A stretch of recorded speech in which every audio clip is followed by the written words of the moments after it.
Hey everyone, I'm David Aragona, and this is the TimeformUS Road to the Derby series. It's a big weekend of three-year-old prep races coming up, those final round preps for the Kentucky Derby. We've got 3 of them taking place around the country, all offering 100 Derby qualifying points to the winner of each of these races. In this video, we're going to focus on that prep that's taking place out west at Santa Anita. It is the Grade 1 Santa Anita Derby, race 8 on that Santa Anita card on Saturday. Let's throw up the field for this race, and with the defection of Life is Good, who was anticipated to be the heavy favorite in this race until he was declared off the Derby trail due to a setback a couple of weeks ago, we're left with a far more wide open group of 3-year-olds in California now, though Bob Baffert does still have the likely favorite in this race. I haven't yet seen the morning line for this race, but I would anticipate that the number 7 Medina Spirit is going to be the prohibitive favorite, and he really does deserve to be. He's run some of the best speed figures that we've seen on this Derby trail, and the mile and an eighth does not figure to be a problem for him. We'll talk about him a little bit more in a sec, but there are some other horses that have finished around a Medina Spirit in some recent races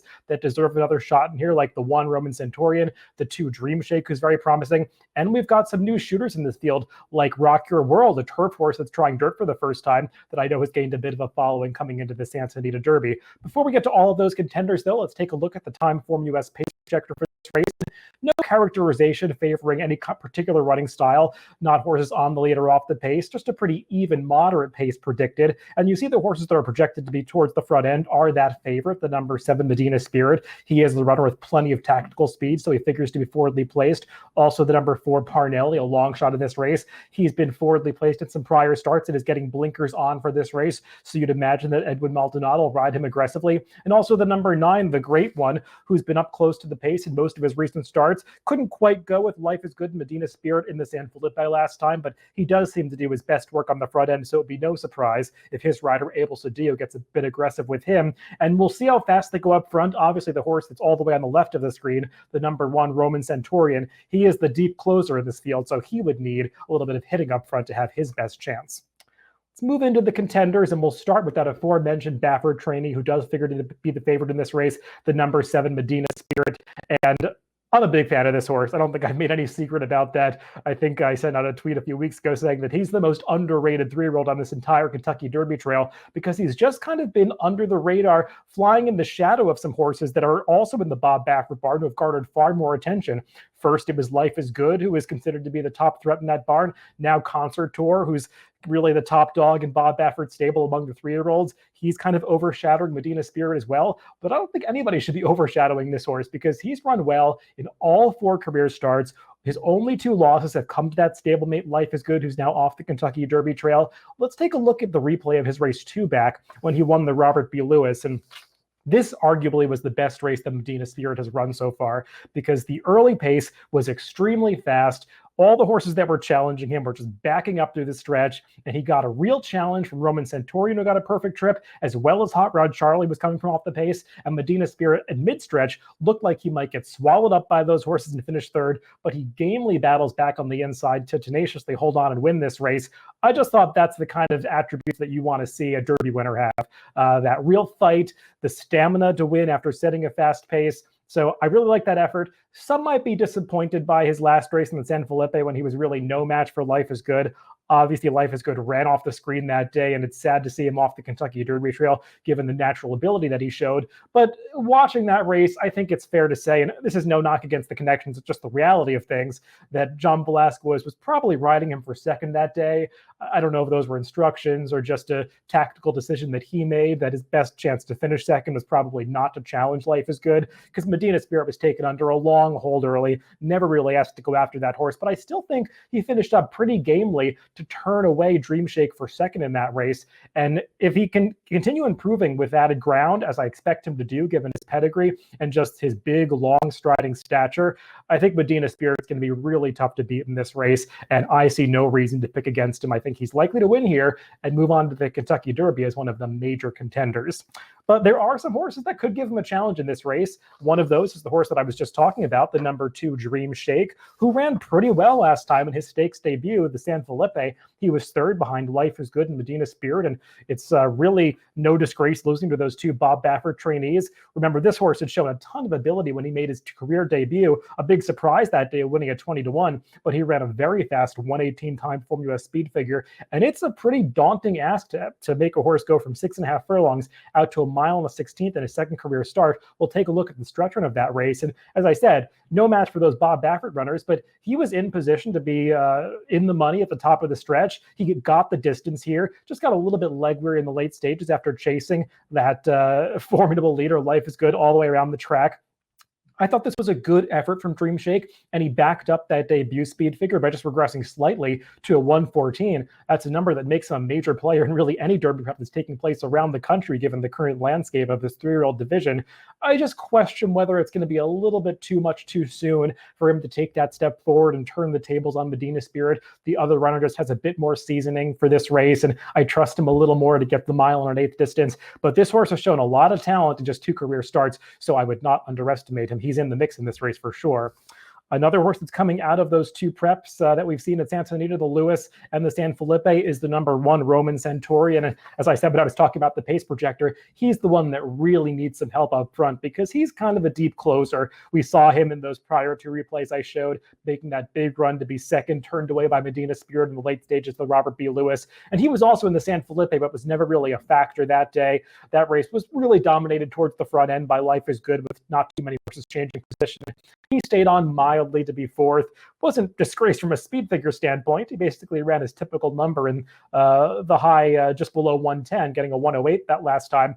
But he's one that is going to have to take a step forward if he's going to usurp the two horses that we just talked about, because he's been decidedly second best or third best behind Medina Spirit in his last couple of starts. And while I do think the stretch out to a mile and an eighth will suit this horse, being a son of Empire Maker with stamina on the dam side, he looks like one that's bred to run all day.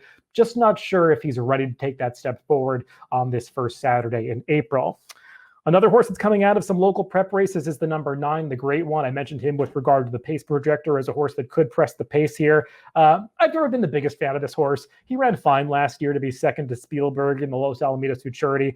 I don't think anybody's mistaking Spielberg for a top contender for the Kentucky Derby in the grand scheme of things, or just in Bob Baffert's stable. And while he was visually impressive, breaking his maiden by 14 lengths 2 back, he had everything his own way that day. Couldn't back up that performance against some real horses last time in the San Felipe. So I don't really see the Great One taking the step forward to be a real threat to Medina Spirit this time. There are some new faces in this race, though, that I think you have to consider. One that's garnered a lot of attention is the number 3, Rock Your World, who was 2 for 2 in his career coming into this race undefeated, but both of those victories have come on the turf.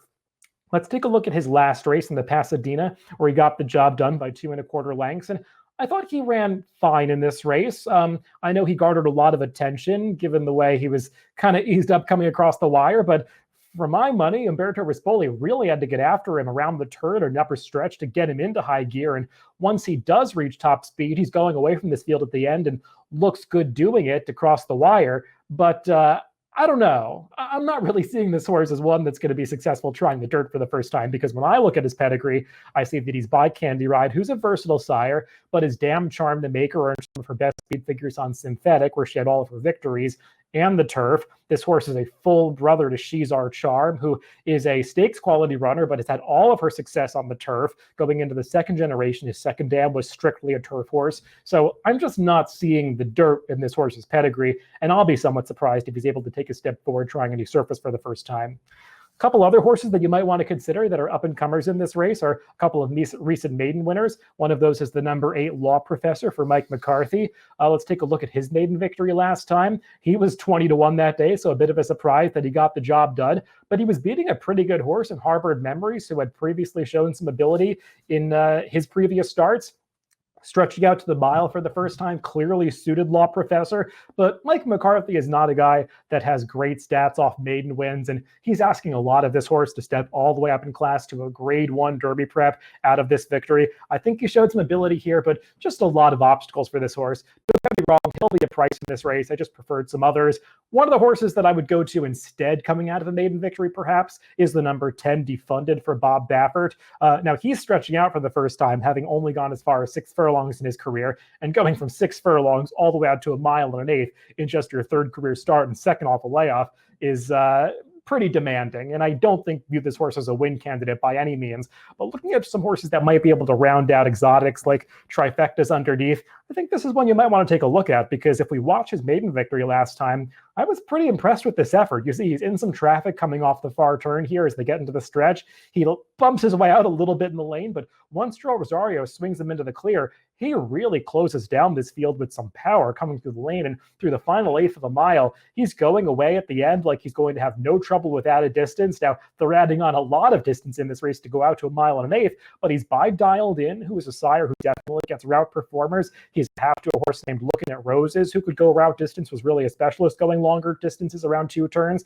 So I think this horse might be able to handle the distance. I just think the step up in class and the fact that they're asking so much of this horse in just his 3rd career start will probably not put him in the winner's circle. But like I said, he's one that I'll use underneath. We'll throw out my top picks for this race, and no surprise, given the way that I lauded him at the start of this analysis, I'm a fan of Medina Spirit. I think he's likely to win this race. I expect him to get the right trip, and I think with some of those other horses that were overshadowing out of the way now, he's likely to shine in the Santa Anita Derby. And I think some people might wake up to the fact that this horse is a major player moving forth to the Kentucky Derby. Underneath, I'd use those 2 horses that had finished behind him in his past couple starts, the number 1 Roman Centurion and the number 2 Dream Shake. And that recent maiden winner Defunded, I'll use him underneath. He's in the 4th slot for me. So that's a look at the Santa Anita Derby on Saturday at Santa Anita.